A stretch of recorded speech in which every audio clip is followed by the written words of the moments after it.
Good morning, everyone. This is Janz from the Stearns County Conservation Office, bringing you this week's Conservation Report.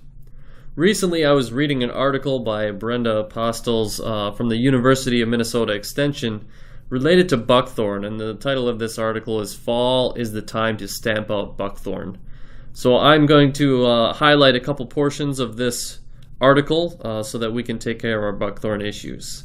Common buckthorn has been quietly invading our natural wooded areas until it now occupies the understory of valuable woodlands across the state.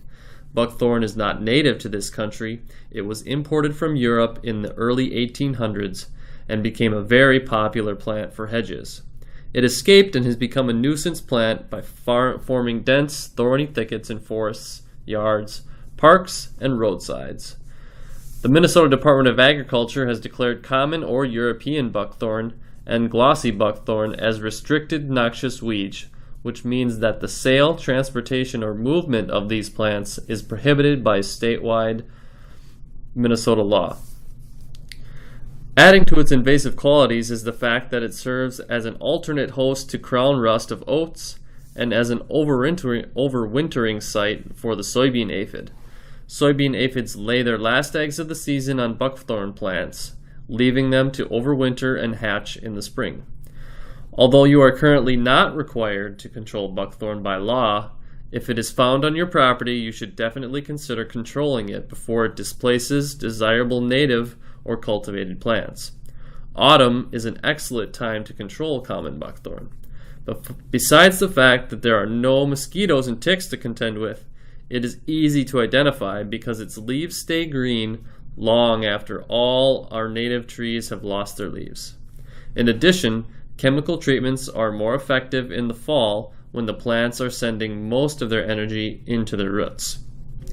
Common buckthorn has dark green leaves with curved main veins. The twigs are tipped with a short, sharp thorn, and the female plants produce blue-black berries that have numerous seeds. This plant can often be confused because the fruit is similar to our native cherry trees.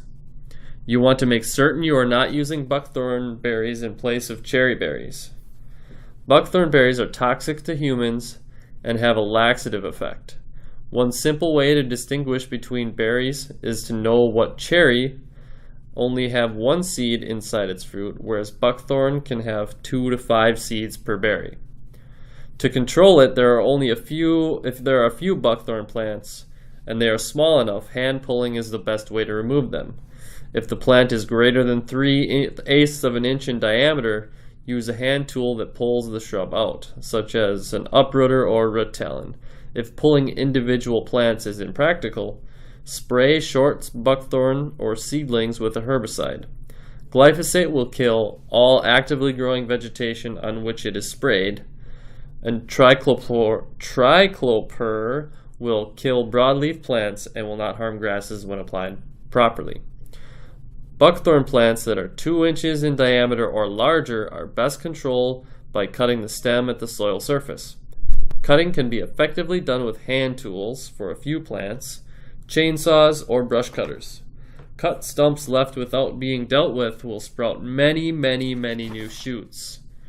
So make sure you take care of the stump. Non-chemical control options for cut stumps include covering the cut stump with a tin can or black plastic to prevent resprouting. After cutting the tree, apply the can or plastic over the cut stump and root flare. Use nails to affix the can or tie to affix the black plastic.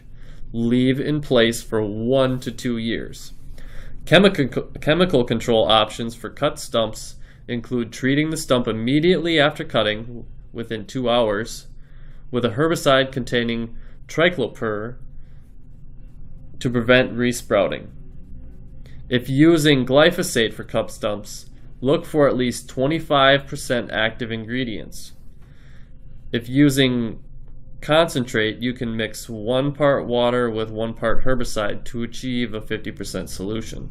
Always follow label instructions for all herbicides. It's the law. If you have a very large area to control, concentrate on killing the trees and bushes with berries first. Seeds can live in the soil for up to 6 years, so it is best to get rid of as many seeds as possible. Because of the bank of seeds already in the soil, you will need to use follow-up control for several years until you deplete the seed bank. The commercial products listed in this article are for your information. No endorsement by University of Minnesota Extension is intended. For information, contact your county extension office. And there you have it, folks. Take control of your buckthorn problems, and we'll see you next week. This is Aaron Janz from the Stearns Soil and Water Conservation Office, completing this week's Soil Conservation Report.